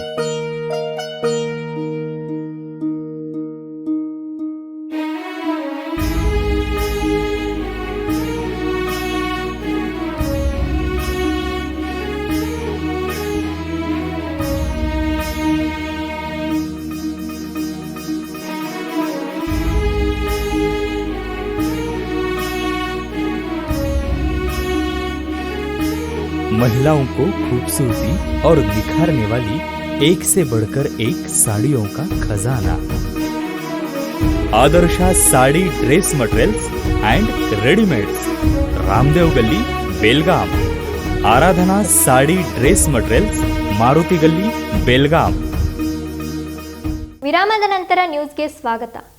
ಪಶ್ಚಿಮ ಘಟ್ಟಗಳಲ್ಲಿ ಧಾರಾಕಾರವಾಗಿ ಸುರಿಯುವ ರಣಭೀಕರ ಮಳೆಗೆ ಬೆಳಗಾವಿ ನಗರದಲ್ಲಿ ಹಳೆ ಪಿಬಿ ರಸ್ತೆ ಹಾಗೂ ಪೋರ್ಟ್ ರಸ್ತೆಯಲ್ಲಿ ಮಳೆಯ ನೀರು ನಿಂತು ವಾಹನ ಸವಾರರು ಪರದಾಡುವ ಪರಿಸ್ಥಿತಿ ನಿರ್ಮಾಣವಾಗಿದೆ. ಪಶ್ಚಿಮ ಘಟ್ಟಗಳಲ್ಲಿ ಧಾರಾಕಾರವಾಗಿ ಸುರಿಯುವ ರಣಭೀಕರ ಮಳೆಗೆ ಬೆಳಗಾವಿ ನಗರದಲ್ಲಿ ಹಳೆ ಪಿಬಿ ರಸ್ತೆ ಹಾಗೂ ಪೋರ್ಟ್ ರಸ್ತೆಯಲ್ಲಿ ಮಳೆಯ ನೀರು ನಿಂತು ವಾಹನ ಸವಾರರು ಪರದಾಡುವ ಪರಿಸ್ಥಿತಿ ನಿರ್ಮಾಣವಾಗಿದೆ. ಕಳೆದೊಂದು ವಾರದಿಂದ ನಗರದಲ್ಲಿ ಬಿಟ್ಟು ಬಿಡದೆ ಮಳೆ ಸುರಿಯುತ್ತಿದೆ. ಕೆಲವು ಮಾರ್ಗಗಳ ರಸ್ತೆಗಳಲ್ಲಿ ಅಪಾರ ಪ್ರಮಾಣದಲ್ಲಿ ನೀರು ನಿಂತಿದ್ದರಿಂದ ಸಂಚಾರಕ್ಕೆ ಸಮಸ್ಯೆಯಾಯಿತು. ಭಾನುವಾರ ರಜಾವಾದ್ದರಿಂದ ಮಾರುಕಟ್ಟೆಯಲ್ಲಿ ಜನದಟ್ಟಣೆ ಹೆಚ್ಚಿತ್ತು. ಏಕಾಏಕಿ ಮಳೆಯಾಗಿದ್ದರಿಂದ ವ್ಯಾಪಾರ ವಹಿವಾಟಿಗೆ ತೊಡಕಾಯಿತು. ಜನರು ಆಶ್ರಯಕ್ಕಾಗಿ ಪರದಾಡಿದರು. ವಿನೋದ್ ಕೋಲ್ಕಾರ್, KMM ಕನ್ನಡ, ಬೆಳಗಾವಿ. ಬೆಳಗಾವಿಯ ಬಸವೇಶ್ವರ ವೃತ್ತದಲ್ಲಿ ನಿರ್ಮಾಣ ಮಾಡಿರುವ ತಿನಿಸುಕಟ್ಟೆಯಲ್ಲಿ ಮಹಾನಗರ ಪಾಲಿಕೆಯ ಸದಸ್ಯರಿಬ್ಬರು ಕಾನೂನು ಬಾಹಿರವಾಗಿ ಮಳಿಗೆಯನ್ನು ಪಡೆದಿರುವ ವಿಚಾರಕ್ಕೆ ಸಂಬಂಧಿಸಿದಂತೆ ಸಾಮಾಜಿಕ ಕಾರ್ಯಕರ್ತ ಸುಜಿತ್ ಮುಳುಗುಂದ್ ಹೇಳಿದರು. ಬೆಳಗಾವಿಯ ಬಸವೇಶ್ವರ ವೃತ್ತದಲ್ಲಿ ನಿರ್ಮಾಣ ಮಾಡಿರುವ ತಿನಿಸುಕಟ್ಟೆಯಲ್ಲಿ ಬೆಳಗಾವಿ ಮಹಾನಗರ ಪಾಲಿಕೆಯ ಬಿಜೆಪಿ ಸದಸ್ಯರಿಬ್ಬರು ಕಾನೂನು ಬಾಹಿರವಾಗಿ ಮಳಿಗೆಯನ್ನು ಪಡೆದಿರುವ ವಿಚಾರಕ್ಕೆ ಸಂಬಂಧಿಸಿದಂತೆ ಸೋಮವಾರ ಪ್ರಾದೇಶಿಕ ಆಯುಕ್ತರು ವಿಚಾರಣೆಗೆ ಕರೆದಿದ್ದರು. ಅದು ಈಗ ಮುಂದೂಡಲಾಗಿದೆ ಎಂದು ಸಾಮಾಜಿಕ ಕಾರ್ಯಕರ್ತ ಸುಜಿತ್ ಮುಳುಗುಂದ್ ಹೇಳಿದರು. ಬೆಳಗಾವಿಯಲ್ಲಿ ತಿನಿಸುಕಟ್ಟೆ ಹೌಕಟ್ಟ ಅಂತೇಳಿ ಅನ್ನೋದೊಂದು ಬಸವೇಶ್ವರ ಸರ್ಕಾರದಲ್ಲಿ ನಿರ್ಗತರಿಕರಿಗೆ ಹಾಗೂ ವಿಧವಾ ಹೆಣ್ಣು ಮಕ್ಕಳಿಗೆ, ಅದೇ ರೀತಿ ಪರಿಶಿಷ್ಟ ಪಂಗಡ ಹಾಗೂ ಪರಿಶಿಷ್ಟ ಜಾತಿ ಕೊಡಬೇಕಂತ ಹೇಳ್ಕೊಂಡು ಮೀಸಲಾಟಿಟ್ಟಂತಹ ಮಳಿಗೆಗಳನ್ನು ಇಬ್ಬರು ಕಾರ್ಪೊರೇಟರ್ಗಳು ತಮ್ಮ ಪ್ರಬಲವನ್ನು ಬಳಸಿ ಅಧಿಕಾರದ ದುರುಪಯೋಗ ಮಾಡಿಕೊಂಡು ತಮ್ಮ ಧರ್ಮಪತ್ನಿಯವರ ಹೆಸರಿನಲ್ಲಿ ಅವತರಣಗಳನ್ನು ಮಾಡ್ಕೊಂಡಿದ್ದಾರೆ. ವಾರ್ಡ್ ನಂಬರ್ 23ರಲ್ಲಿ ಶ್ರೀ ಜಯಂತ ಜಾಧವ್ ಇವರು ಶ್ರೀಮತಿ ಸೋನಾಲಿ ಜಯಂತ ಜಾಧವ್ ಇವರು ಮಳಿಗೆ ಸಂಖ್ಯೆ 29 ಹಾಗೂ ಶ್ರೀ ಮಂಗೇಶ್ ಪವಾರ್ ವಾರ್ಡ್ ನಂಬರ್ 41 ಇವರ ಮಳಿಗೆ ಸಂಖ್ಯೆ 20 ಶ್ರೀಮತಿ ನೀತಾ ಮಂಗೇಶ್ ಪವಾರ್ ಇವರ ಹೆಸರಲ್ಲಿ ಮಳಿಗೆ ಸಂಖ್ಯೆ 22 ಈ ರೀತಿ ಅವ್ರು ತೊಗೊಂಡಿದ್ದಾರೆ. ಅದನ್ನು ಆ್ಯಕ್ಚುಲಿ ಸರ್ಕಾರದಲ್ಲಿ ಏನೊಂದು ರೆಸಲ್ಯೂಷನ್ ಪಾಸ್ ಮಾಡಿ ಅದನ್ನು ಎಂಥವ್ರು ಕೊಡಬೇಕನ್ನೋದೊಂದು ನಿರ್ಣಯ ಕೂಡ ಮಾಡಲಾಗಿತ್ತು. ಅದನ್ನು ಆಗಲೇ ತಮಗೆಲ್ಲ ಹೇಳಿದ ಹಾಗೆ ಬಡ ಹೆಣ್ಣು ಮಕ್ಕಳಿಗೆ, ನಿರ್ಗತಿಕರಿಗೆ, ರಸ್ತೆ ಮೇಲೆ ಕಾಯಿಪಲ್ಯ ಮಾರೋರು ಇರ್ತಾರೆ, ಅವ್ರಿಗೆ ಸಮಸ್ಯೆ ಆಗಬಾರ್ದು ಅಂತ ತಿಳ್ಕೊಂಡು ಅಂಥವ್ರಿಗೆ ಅದನ್ನು ಮಳಿಗೆಗಳನ್ನು ನಿರ್ಮಾಣ ಆಗಬೇಕಿತ್ತು. ಆದರೆ ಅವರ ಹೆಸರಿನ ಮೇಲೆ ಇವರೆಲ್ಲ ಬಲಾಢ್ಯ ಹಣದಿಂದ ವ್ಯವಸ್ಥಿತವಾಗಿರುವಂಥ ಜನರೇ ಇದರಲ್ಲಿ ತೊಗೊಂಡಿದ್ದಾರೆ. ಅದರಲ್ಲಿ ದುರ್ದೈವ ಅಂತ ಹೇಳಿದರೆ ಇವರು ಇಬ್ಬರು ಕಾರ್ಪೊರೇಟರ್ಗಳು ಈ ಅಧಿಕಾರದ ದುರುಪಯೋಗವನ್ನು ಮಾಡಿಕೊಂಡು ಅದನ್ನು ಮಳಿಗೆಗಳನ್ನು ಕಳಿಸಿದ್ದಾರೆ. ಅದರ ವಿರುದ್ಧವಾಗಿ ನಾನೊಂದು ಮಾನ್ಯ ಪ್ರಾದೇಶಿಕ ಆಯುಕ್ತರಲ್ಲಿ ಕಂಪ್ಲೇಂಟ್ ಕೂಡ ಮಾಡಿದ್ದೆ. ಇದೊಂದು ತಮ್ಮ ಪ್ರಬಲ ಬಳಸಿ ಅಧಿಕಾರದ ದುರುಪಯೋಗ ಮಾಡಿ ಏನು ಮಳಿಗೆಗಳನ್ನು ಖರೀದಿ ಮಾಡಿದರೆ ಇವರ ಸದಸ್ಯತ್ವವನ್ನು ರದ್ದು ಮಾಡಬೇಕಂತ ಹೇಳಿ ಇವತ್ತಿನ ದಿವಸ ಅದರ ಬಗ್ಗೆ ವಿಚಾರಣೆ ಕೂಡ ಇತ್ತು. ನಮಗೂ ಕೂಡ ನೋಟಿಸ್ ಬಂದಿತ್ತು ಇವತ್ತಿನ ದಿವಸ ಹಾಜರಾಗಲು. ನಾನು ಅದ ಪ್ರಕಾರ ಇವತ್ತಿನ ದಿವಸ ಪ್ರಾದೇಶಿಕ ಆಯುಕ್ತ ಕಾರ್ಯಾಲಯದಲ್ಲಿ ಹಾಜರಾಗಿದ್ದೇನೆ. ಆದರೆ ಮಾನ್ಯ ಪ್ರಾದೇಶಿಕ ಆಯುಕ್ತರು ಕೆಲ ಕಾರಣಾಂತರಗಳಿಂದ ಅಂತಂದರೆ ಏನೋ ಕೆಲಸದ ವಾರದಿಂದ ಏನೋ ಬೆಂಗಳೂರಲ್ಲಿ ಇದ್ದಾರೆ ಅಂತ ಹೇಳ್ಕೊಂಡು ಈಗ ಅವರ ಶಿರಸ್ತೇದಾರರಾದಂಥ ಸತೀಶ್ ನಾಶಿಪುಡಿ ಅಂತ ಹೇಳಿ ಶಿರಸ್ತೇದಾರ ಸಾಹೇಬರು ಹೇಳಿದ್ದಾರೆ. ಬರುವಂಥ ಮುಂದಿನ ಒಂದು ದಿನಗಳಲ್ಲಿ ಆದಷ್ಟು ಬೇಗ ಇದನ್ನು ನಾವು ವಿಚಾರಣೆಗೆ ತಗೊಳ್ತೇವೆ ಅಂತ ತಿಳ್ಕೊಂಡು ಹೇಳಿ ಒಂದು ವಿಚಾರಣೆ ಮುಂದೂಡಲಾಗಿದೆ ಅಂತ ತಿಳ್ಕೊಂಡು ಹೇಳಿದ್ದಾರೆ. ಸೋಮವಾರ ಬೆಳಗಾವಿಯಲ್ಲಿ ಸುದ್ದಿಗಾರರೊಂದಿಗೆ ಮಾತನಾಡಿದ ಅವರು, ಬೆಳಗಾವಿ ಮಹಾನಗರ ಪಾಲಿಕೆಯ ಬಿಜೆಪಿ ಸದಸ್ಯರಾದ ಮಂಗೇಶ್ ಪವಾರ್, ಜಯವಂತ್ ಜಾಧವ್ ತಮ್ಮ ಅಧಿಕಾರವನ್ನು ದುರುಪಯೋಗಪಡಿಸಿಕೊಂಡು ತಿನಿಸುಕಟ್ಟೆಯಲ್ಲಿ ಅಕ್ರಮವಾಗಿ ಮಳಿಗೆ ಪಡೆದಿರುವುದನ್ನು ಪ್ರಶ್ನಿಸಿ ಇವರ ಸದಸ್ಯತ್ವ ರದ್ದು ಮಾಡಬೇಕೆಂದು ಬೆಳಗಾವಿ ಪ್ರಾದೇಶಿಕ ಆಯುಕ್ತರಿಗೆ ಪತ್ರ ಬರೆದಿದ್ದೆ. ಆದರೆ ಅದು ಕಾರಣಾಂತರಗಳಿಂದ ಮುಂದೂಡಲಾಗಿದೆ ಎಂದು ಪ್ರಾದೇಶಿಕ ಆಯುಕ್ತರ ಸಹಾಯಕರು ತಿಳಿಸಿದ್ದಾರೆ ಎಂದರು. ವಿನೋದ್ ಕೋಲ್ಕಾರ್, KMM ಕನ್ನಡ, ಬೆಳಗಾವಿ. ಮಹಾರಾಷ್ಟ್ರದ ಗಡಿಭಾಗದಲ್ಲಿ ಸುರಿಯುತ್ತಿರುವ ಮಳೆಯಿಂದಾಗಿ ಹುಕ್ಕೇರಿ ತಾಲೂಕಿನ ಶಿರೂರು ಡ್ಯಾಂನ ನೀರಿನ ಮಟ್ಟ ಹೆಚ್ಚಾಗಿದೆ. ಗ್ರಾಮಗಳ ನದಿ ದಡದಲ್ಲಿರುವ ನಿವಾಸಿಗಳಿಗೆ ಎಚ್ಚರದಿಂದಿರಲು ಬೆಳಗಾವಿ ಉಪವಿಭಾಗದ ಅಧಿಕಾರಿ ಶ್ರವಣ್ ನಾಯಕ್ ತಿಳಿಸಿದ್ದಾರೆ. ಮಹಾರಾಷ್ಟ್ರ ಗಡಿಭಾಗದಲ್ಲಿ ಸುರಿಯುತ್ತಿರುವ ಮಳೆಯಿಂದಾಗಿ ಹುಕ್ಕೇರಿ ತಾಲೂಕಿನ ಶಿರೂರು ಡ್ಯಾಂನ ನೀರಿನ ಮಟ್ಟ ಹೆಚ್ಚಾಗಿದೆ. ಡ್ಯಾಮಿನ ಒಟ್ಟು ನೀರಿನ ಸಂಗ್ರಹ ಸಾಮರ್ಥ್ಯ 3.69 ಟಿಎಂಸಿ ಇದ್ದು, ರವಿವಾರದಂದು 3.15 ಟಿಎಂಸಿ ನೀರು ಸಂಗ್ರಹವಾಗಿದೆ. ಹೀಗಾಗಿ ನೀರಾವರಿ ಇಲಾಖೆ ಒಂದು ಗೇಟ್ನ ಮೂಲಕ 500 ಕ್ಯೂಸೆಕ್ ನೀರನ್ನು ಹೊರಬಿಡಲಾಗಿದೆ.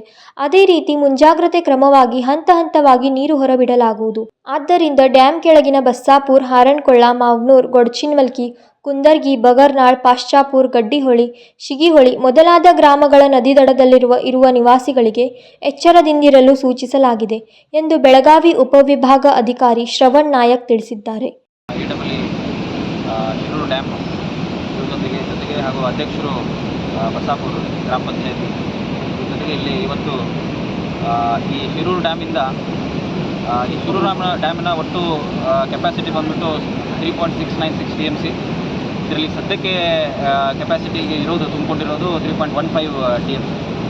ಸೊ ಹಾಗಾಗಿ ಈಗ ನಮಗೆ ಇನ್ಫ್ಲೋ ಡ್ಯಾಮಿಂದ ರಾಕಸ್ಕೂಪ್ ಡ್ಯಾಮಿಂದ ಬಂದಿರೋದು ಸುಮಾರು 4500 ಕ್ಯೂಸೆಕ್ಸ್ ವಾಟರ್ ಇದೆ.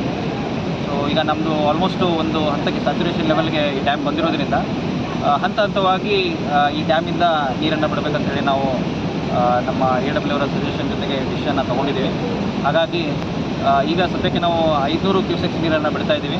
ಯಾಕೆಂದರೆ ಒಂದೇ ಸಾರಿ ಬಿಟ್ಬಿಟ್ರೆ ಮುಂದಿನ ನದಿ ಪಾತ್ರದ ಇದರಲ್ಲಿ ಫ್ಲಡ್ಡಿಂಗ್ ಆಗೋ ಚಾನ್ಸಸ್ ಇರೋದ್ರಿಂದ ಗ್ರ್ಯಾಜುವಲ್ ಆಗಿ ನಾವು ನೀರು ಬಿಡಬೇಕಂತ ವಿಚಾರ ಮಾಡಿದ್ದೀವಿ. ಸದ್ಯಕ್ಕೆ 500 ಕ್ಯೂಸೆಕ್ಸ್ ನೀರನ್ನು ಬಿಟ್ಟಿದ್ದೀವಿ.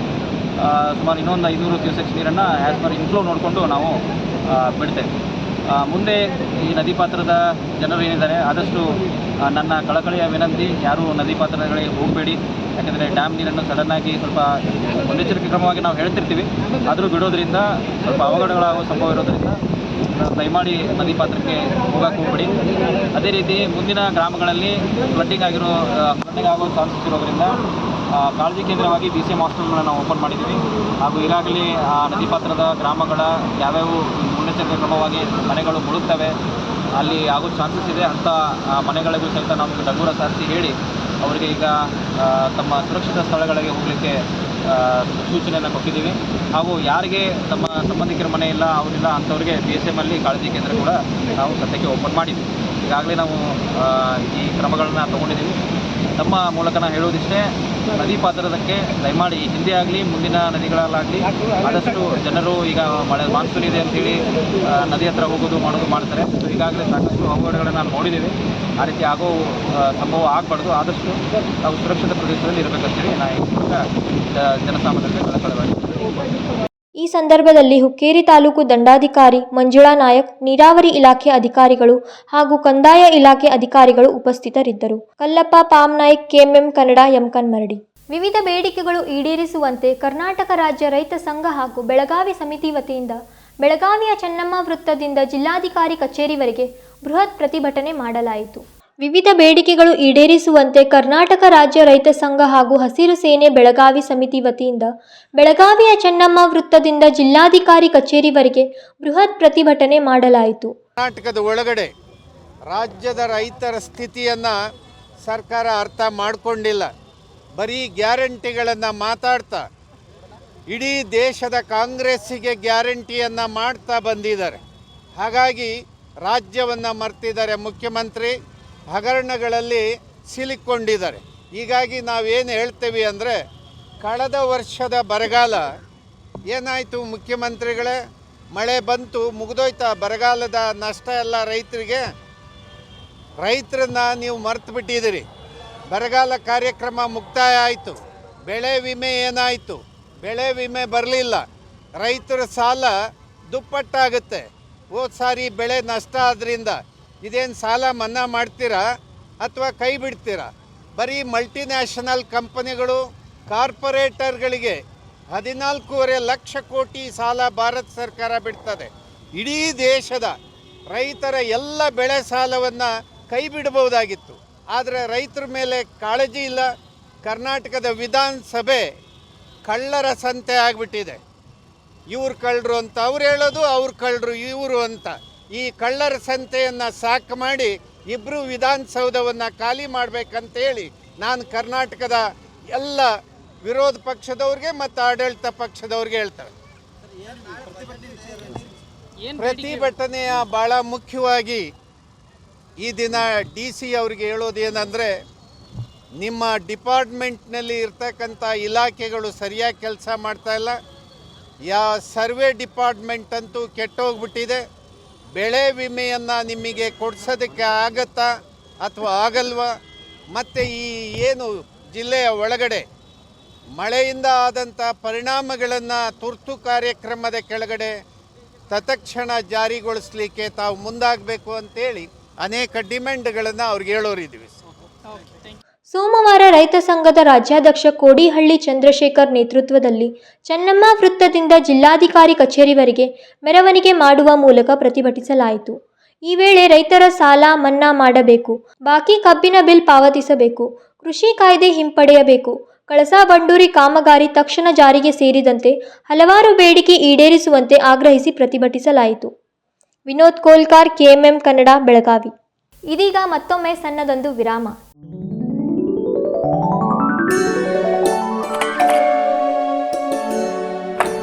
हाय, व्हाट अ प्रेजेंट सरप्राइज। कौन है? अरे वो मेरी फ्रेंड आरती है। तेरी शादी तो अटेंड नहीं कर पाई, लेकिन सोचा मिल लूं। वैसे जीत कहाँ है? वो अंदर है, बैठो ना। वाओ जया, बहुत सुंदर लग रहा है। वैसे सच कहूं, तुम्हारी पर्सनालिटी पे जज रहा है। आखिर चॉइस किसकी है? थैंक्स। अच्छा, तो कर्टन्स की तारीफ कर रही हो? अमरकौन कर्टन एंड फर्निशिंग। यहाँ है नए लुक, कलर और स्ट्रक्चर के बेहतरीन कर्टन फर्निशिंग की वैरायटी, जो आपके घर और ऑफिस की शान बढ़ाए। अमरकौन कर्टन एंड फर्निशिंग, खड़े बाजार, बेलगावी।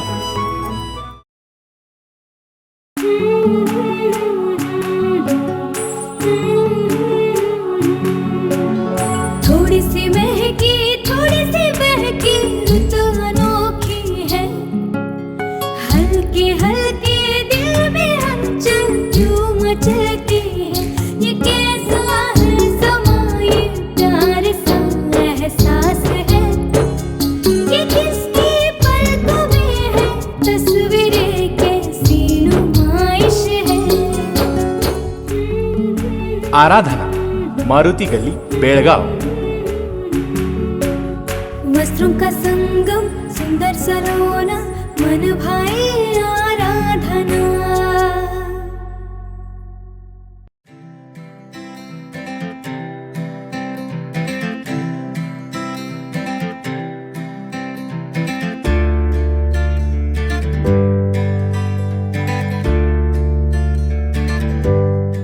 ವಿರಾಮದ ನಂತರ ಮತ್ತೊಮ್ಮೆ ನ್ಯೂಸ್ಗೆ ಸ್ವಾಗತ. ಬೆಳಗಾವಿ ಜಿಲ್ಲೆಯ ಮೂಡಲಗಿ ತಾಲೂಕಿನಲ್ಲಿ ಬೆಳ್ಳಂಬೆಳಗ್ಗೆ ಮಾರಕಾಸ್ತ್ರಗಳಿಂದ ಕೊಚ್ಚಿ ಯುವಕನ ಬರ್ಬರ ಹತ್ಯೆ ಮಾಡಿದ ಘಟನೆ ನಡೆದಿದೆ. ಬೆಳಗಾವಿ ಜಿಲ್ಲೆಯ ಮೂಡಲಗಿ ತಾಲೂಕಿನಲ್ಲಿ ಬೆಳ್ಳಂಬೆಳಗ್ಗೆ ಮಾರಕಾಸ್ತ್ರಗಳಿಂದ ಕೊಚ್ಚಿ ಯುವಕನ ಬರ್ಬರ ಹತ್ಯೆ ಮಾಡಿದ ಘಟನೆ ಸೋಮವಾರ ನಡೆದಿದೆ. ಬೆಳಗಾವಿ ಜಿಲ್ಲೆಯ ಮೂಡಲಗಿ ತಾಲೂಕಿನ ಲಕ್ಷ್ಮೇಶ್ವರ ನಿವಾಸಿ ಮೋಮಿನ್ ಕೊಲೆಯಾಗಿ ದುರ್ದೈವಿಯಾಗಿದ್ದು, ಹಾಡು ಹಗಲೇ ಮಚ್ಚು ಹಿಡಿದು ಬಂದ ತಂಡದಿಂದ ಏಕಾಏಕಿ ದಾಳಿ ಮಾಡಿದ್ದಾರೆ. ನೋಡುತ್ತಿದ್ದಂತೆ ಯುವಕನ ಮೇಲೆ ದಾಳಿ ಮಾಡಿ ಪರಾರಿಯಾದ ಗ್ಯಾಂಗ್ನ ಕೃತ್ಯಕ್ಕೆ ಘಟನೆಯಿಂದ ಬೆಚ್ಚಿ ಬಿದ್ದ ಲಕ್ಷ್ಮೇಶ್ವರ ಗ್ರಾಮಸ್ಥರು ಸ್ಥಳಕ್ಕೆ ಕುಲಗೋಡ್ ಪೊಲೀಸರ ಭೇಟಿ ನೀಡಿ ಪರಿಶೀಲನೆ ನಡೆಸಿದ್ದಾರೆ. ಕುಲಗೋಡ್ ಪೊಲೀಸ್ ಠಾಣಾ ವ್ಯಾಪ್ತಿಯಲ್ಲಿ ಘಟನೆ ನಡೆದಿದೆ. ಕೊಲೆ ಆರೋಪಿ ಅಮೋಕ್ ಢವಲೇಶ್ವರನ್ನು ಬಂಧಿಸಿದ ಕುಲಗೋಡ್ ಪೊಲೀಸರು ಅಮೋಕ್ ಪತ್ನಿಯನ್ನು ಬೈಕ್ ಮೇಲೆ ಕರೆದೊಯ್ಯುತ್ತಿದ್ದ ಕೊಲೆಯಾದ ಯಾಸೀನ್ ಮೊಮಿನ್, ಶಿಲ್ಪಾ ಢವಲೇಶ್ವರ್ ಹಾಗೂ ಯಾಸೀನ್ ಮೊಮಿನ್ ಇಬ್ಬರ ಮೇಲೆ ಹಲ್ಲೆ ಮಾಡಿದ್ದ ಅಮೋಕ್ ಘಟನೆಯಲ್ಲಿ ತೀವ್ರ ಗಾಯಗೊಂಡ ಶಿಲ್ಪಾ ಢವಲೇಶ್ವರ್ಗೆ ಆಸ್ಪತ್ರೆಗೆ ದಾಖಲು ಮಾಡಿದ್ದಾರೆ. ಸ್ಥಳದಲ್ಲಿಯೇ ಪ್ರಾಣ ಬಿಟ್ಟ ಹಲ್ಲೆಗೊಳಗಾಗಿದ್ದ ಯಾಸೀನ್ ಮೊಮಿನ್ ಅನೈತಿಕ ಸಂಬಂಧ ಹಿನ್ನೆಲೆಯಲ್ಲಿ ಕೊಲೆ ನಡೆದಿರುವ ಶಂಕೆ ವ್ಯಕ್ತವಾಗಿದೆ. ಕೊಲೆಗೆ ಸಂಬಂಧಿಸಿದಂತೆ ತನಿಖೆ ನಡೆಸುತ್ತಿರುವ ಕುಲಗೋಡ್ ಪೊಲೀಸರು. ರಾಜಶೇಖರ್ ಹಿರೇಮಠ್, KMM ಕನ್ನಡ, ಬೆಳಗಾವಿ. ವಾಲ್ಮೀಕಿ ನಿಗಮ ಮತ್ತು ಮೂಡಾ ಹಗರಣದ ಹಿನ್ನೆಲೆಯಲ್ಲಿ ಸಿದ್ದರಾಮಯ್ಯ ಅವರು ರಾಜೀನಾಮೆ ನೀಡಿ CBI ತನಿಖೆ ಎದುರಿಸಬೇಕು ಎಂದು ಕೇಂದ್ರ ಸಚಿವ ಪ್ರಹ್ಲಾದ್ ಜೋಶಿ ಆಗ್ರಹಿಸಿದ್ದಾರೆ. ವಾಲ್ಮೀಕಿ ನಿಗಮ ಮತ್ತು ಮೂಡಾ ಹಗರಣದ ಹಿನ್ನೆಲೆಯಲ್ಲಿ ಮುಖ್ಯಮಂತ್ರಿ ಸಿದ್ದರಾಮಯ್ಯ ಅವರು ರಾಜೀನಾಮೆ ನೀಡಿ CBI ತನಿಖೆ ಎದುರಿಸಬೇಕು ಎಂದು ಕೇಂದ್ರ ಸಚಿವ ಪ್ರಹ್ಲಾದ್ ಜೋಶಿ ಆಗ್ರಹಿಸಿದ್ದಾರೆ. ಬೆಳಗಾವಿಯಲ್ಲಿ ಮಾಧ್ಯಮದವರೊಂದಿಗೆ ಮಾತನಾಡಿ, ವಾಲ್ಮೀಕಿ ಮತ್ತು ಮೂಡಾ ಹಗರಣದಲ್ಲಿ CM ನೇರ ಹಸ್ತಕ್ಷೇಪವಿದ್ದು, ಮೊದಲು ರಾಜೀನಾಮೆ ನೀಡಲಿ ಎಂದು ಹೇಳಿದರು. ಭ್ರಷ್ಟಾಚಾರ ಅನ್ನುವಂಥ ಸಾವಿರಾರು ಲಕ್ಷಾಂತರ ಮೊಟ್ಟೆಗಳನ್ನು ಇಟ್ಟು ಅದಕ್ಕೆ ಸದಾಕಾಲಕ್ಕೂ ಕಾವು ಕೊಟ್ಟುಕೊಂಡು ಬಂದಿರುವಂಥ ಪಾರ್ಟಿ ಕಾಂಗ್ರೆಸ್ ಪಾರ್ಟಿ. ಪಂಡಿತ್ ನೆಹರು ಕಾಲದಿಂದ ಹಿಡಿದುಕೊಂಡು ಕಾಂಗ್ರೆಸ್ಸಿನ ಎಲ್ಲ ಪ್ರಧಾನಮಂತ್ರಿಗಳ ಕಾಲದಲ್ಲಿಯೂ ಸಹಿತ ಬ್ರಹ್ಮಾಂಡವಾದಂಥ ಭ್ರಷ್ಟಾಚಾರಗಳು ಹಾಗಾಗಿ ಅದನ್ನು ಭ್ರಷ್ಟಾಚಾರ ಅಂತ ಕರೆಯೋದು ಹಗರಣ ಅಂತ ಕರೀಲಿಕ್ಕೆ ಶುರು ಮಾಡಿದರು. ಹಗರಣಗಳು ನಡೆದಿದ್ದಾವೆ. ಈಗ ಸಿದ್ದರಾಮಯ್ಯನವರ ನೇತೃತ್ವದಲ್ಲಿ ವಾಲ್ಮೀಕಿ ಹಗರಣ ನಡೆದಿದೆ, 189 ಕೋಟಿ ರೂಪಾಯಿ. ಸಿದ್ದರಾಮಯ್ಯನವರು ಅತ್ಯಂತ ಬಾಲಿಷ್ಯವಾಗಿ ಮತ್ತು ನಿರ್ಲಜ್ಜತನದಿಂದ ತಮ್ಮನ್ನು ತಾವು ಸಮರ್ಥನೆ ಮಾಡಿಕೊಳ್ಳುವಂಥ ಮಟ್ಟಕ್ಕೆ ಇಳಿದಿದ್ದಾರೆ. ಅಧಿಕಾರಿಗಳಿಂದಾಗಿರೋದಂತಾದ್ರೆ ನಾಗೇಂದ್ರ ರಾಜೀನಾಮೆ ಕೊಡಿಸಿದ್ರಿ, SIT ಅವ್ರನ್ನ ಕ್ವಶನ್ಗೆ ಯಾಕೆ ಕರೆದಿತ್ತು? ಕ್ವಶನ್ ಕರೆದು ಏನು ಮಾಡಿಲ್ಲ ಅದು ನಮಗೂ ಗೊತ್ತಿದೆ, ಆದರೆ ಈ ಡ್ರಾಮಾ ಯಾಕೆ ಮಾಡಿದ್ರಿ? ಅಧಿಕಾರಿಗಳಂತಾದರೆ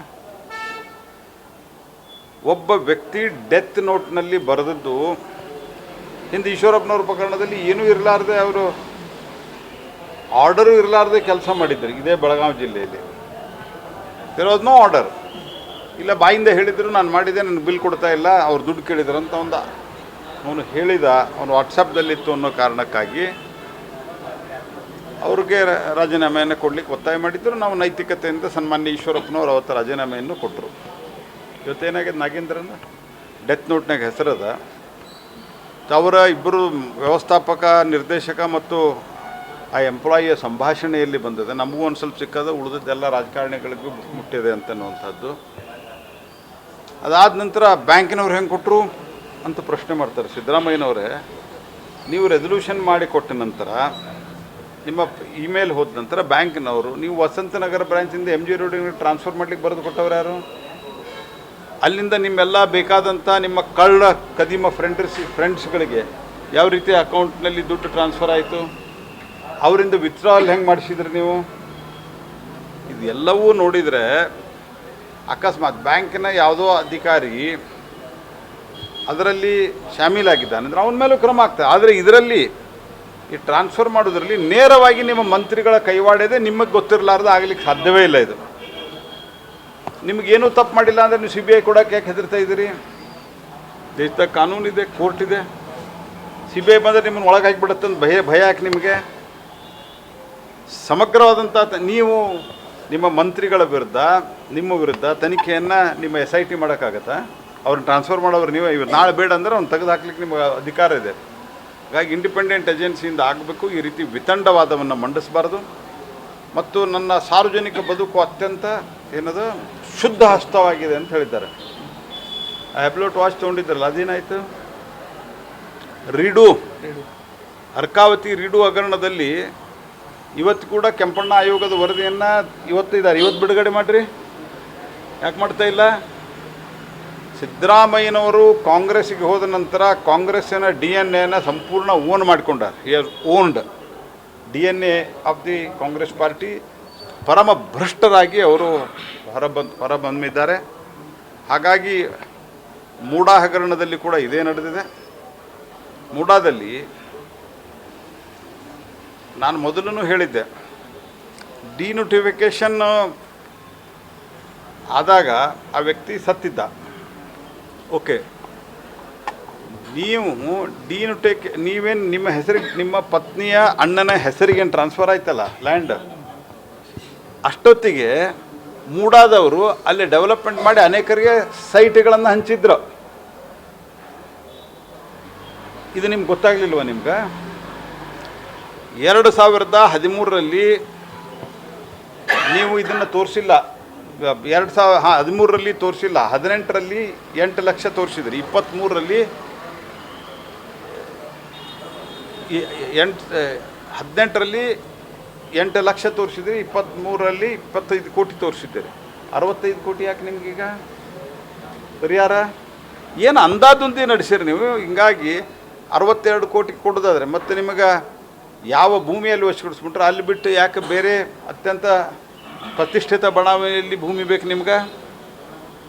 ಇವೆರಡಂತೂ ಸಿದ್ದರಾಮಯ್ಯನವರ ನೇರ ಅವರ ಹಸ್ತಕ್ಷೇಪದಿಂದ, ಅವರ ಆಶೀರ್ವಾದದಿಂದ ಈ ಹಗರಣಗಳು ನಡೆದಿದೆ. ಸಿದ್ದರಾಮಯ್ಯನವರು ರಾಜೀನಾಮೆಯನ್ನು ಕೊಟ್ಟು CBI ತನಿಖೆಯನ್ನು ಎದುರಿಸಬೇಕು. ಶುದ್ಧ ಹಸ್ತರಾದರೆ ವಾಪಸ್ ಕಾಂಗ್ರೆಸ್ ಪಾರ್ಟಿ ಅವರನ್ನು ಮುಖ್ಯಮಂತ್ರಿ ಮಾಡಿ. ರಾಜ್ಯದಲ್ಲಿ ಸಾಕಷ್ಟು ಮಳೆ ಬರ್ತಾ ಇದೆ, ಆದರೆ ಸರ್ಕಾರ ಕೂಡ ಆದರೆ ಮಳೆ ಬಿದ್ದವರಿಗೆ ಸರಿಯಾದ ರೀತಿ ಪರಿಹಾರ ಕೊಡ್ತಾ ಇಲ್ಲ. ನೋಡಿ, ಎಲ್ಲಿಯೂ ಕೊಡು ಪರಿಹಾರ ಕೊಡ್ತಾ ಇಲ್ಲ. ಹಿಂದೆ ಯಡಿಯೂರಪ್ಪನವರಿದ್ದಾಗ ಮನೆ ಬಿದ್ದರೆ 5 ಲಕ್ಷ ಅಂತ ನಾವು ಮಾಡಿದ್ವಿ. ಇಲ್ಲೂ ಕೂಡ ಅನೇಕರಿಗೆ ಅಭಯ ಪಾಟೀಲರು ಇತ್ಯಾದಿ ಉಳಿದವರು ಕೊಡಿಸಿದ್ರು. ಈಗ ಅದನ್ನು 1 ಲಕ್ಷ ಅಂತ ಮಾಡಿದ್ದಾರೆ. ಮನೆ ಒಳಗೆ ಹೊಕ್ಕರೆ 10,000 ರೂಪಾಯಿ ಅಂತ ಮಾಡಿದ್ವಿ, ಅದನ್ನು 5,000 ಮಾಡಿಟ್ಟಿದ್ದಾರೆ. ಜನರ ಬಗ್ಗೆ ಕಾಳಜಿ ಇಲ್ಲ. ಮೇಲೆ ಗ್ಯಾರಂಟಿ ಹೆಸರಿನಲ್ಲಿ ಅರ್ಧಮರ್ಧ ಗ್ಯಾರಂಟಿ ಕೊಟ್ಟು ಪೆಟ್ರೋಲ್ ಡೀಸೆಲ್ ಬೆಲೆಯನ್ನು ಯಾವ ರಾಜ್ಯದವರು ಇತ್ತೀಚೆಗೆ ಜಾಸ್ತಿ ಮಾಡಿಲ್ಲ. ಇದನ್ನು ಇವರು ಜಾಸ್ತಿ ಮಾಡಿ ಜನರ ಮೇಲೆ ಹೊರೆ ಹಾಕಿದ್ದಾರೆ ಮತ್ತು ಪರಿಹಾರನೂ ಕೊಡ್ತಾ ಇಲ್ಲ. ಇದನ್ನು ನಾನು ಸರ್ಕಾರಕ್ಕೆ ಒತ್ತಾಯ ಮಾಡ್ತೀನಿ, ತಕ್ಷಣ ಎಚ್ಚೆತ್ಕೊಳ್ರಿ, ಕೆಲಸ ಮಾಡಿರಿ. ಮೊದಲು ನೀವು ರಾಜೀನಾಮೆ ಕೊಡ್ರಿ, ಉಳಿದದ್ದೆಲ್ಲ ಸರಿಯಾಗಿ. ಇಷ್ಟೊಂದು ಪ್ರವಾಹ ಪರಿಸ್ಥಿತಿ ಬಂದರೂ ಕೂಡ ಕೆಲವೊಂದು ಉಸ್ತುವಾರಿ ಸಚಿವರು ಎಲ್ಲ ಉಸ್ತುವಾರಿ ಸಚಿವರು ತಮ್ಮ ಕ್ಷೇತ್ರಕ್ಕೆ ಆಗಿಬಿಟ್ಟಾರ ಅವರು. Thank you. ಸಿಬಿಐಗೆ ಕೊಟ್ಟರೆ ಸಿಎಂಗೆ ಬಂಧನ ಭಯವೇ? ವಾಲ್ಮೀಕಿ ನಿಗಮದಲ್ಲಾದ 187 ಕೋಟಿ ರೂಪಾಯಿ ಹಗರಣವನ್ನು ಸಿಬಿಐಗೆ ವಹಿಸಿದರೆ ಸಿಎಂ ಸಿದ್ದರಾಮಯ್ಯ ಅವರಿಗೆ ಬಂಧನವಾಗಬೇಕಾಗುತ್ತದೆ ಎಂಬ ಭಯವೇ ಎಂದು ಪ್ರಶ್ನಿಸಿದರು. ಈ ಭ್ರಷ್ಟಾಚಾರದ ಹಗರಣದಲ್ಲಿ ತಮ್ಮದೇನು ಪಾತ್ರವಿಲ್ಲ ಎಂದಾದರೆ ಸಿಬಿಐಗೆ ವಹಿಸಲು ಭಯವೇಕೆ? ಸಿಬಿಐ ತನಿಖೆ ಎದುರಿಸಿ ಕಾನೂನಿದೆ, ಕೋರ್ಟ್ ಇದೆ ಎಂದು ಸಿಎಂಗೆ ತಿವಿದರು. ಸಿಬಿಐ ತನಿಖೆಯಲ್ಲಿ ಮುಖ್ಯಮಂತ್ರಿ ಸಿದ್ದರಾಮಯ್ಯ ಅವರು ಶುದ್ಧ ಹಸ್ತರು ಎಂದಾದರೆ ಕಾಂಗ್ರೆಸ್ ಪಕ್ಷ ಮರಳಿ ಸಿಎಂ ಸ್ಥಾನ ನೀಡಲಿ ಎಂದು ಹೇಳಿದರು. ರಾಜಶೇಖರ್ ಹಿರೇಮಠ್, KMM ಕನ್ನಡ, ಬೆಳಗಾವಿ. ಇದೀಗ ಮತ್ತೊಮ್ಮೆ ಹೆಡ್ಲೈನ್ಸ್.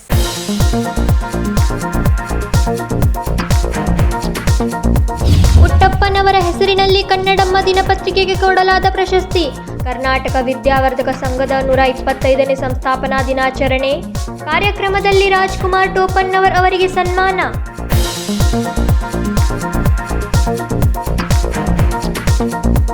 ಬೆಳಗಾವಿ ಕಂಟೋನ್ಮೆಂಟ್ ಪ್ರದೇಶದ ವರ್ಗಾವಣೆ, ಮಹಾನಗರ ಪಾಲಿಕೆಗೆ ವರ್ಗಾಯಿಸುವ ಕುರಿತು ಜಂಟಿ ಸಮೀಕ್ಷೆ.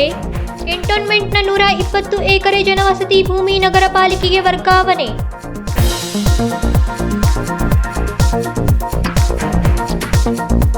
ಕಾಂಗ್ರೆಸ್ ಸರ್ಕಾರ 100% ಭ್ರಷ್ಟಾಚಾರ, 180 ಕೋಟಿ ಲೂಟಿ, ಉಡಾ ಸೇರಿದಂತೆ ಅನೇಕ ಹಗರಣಗಳಿಗೆ ಸ್ಪಷ್ಟ ತನಿಖೆ. ಕಾಂಗ್ರೆಸ್ ಸರ್ಕಾರದ ವಿರುದ್ಧ ಯತ್ನಾಳ್ ಆರೋಪ.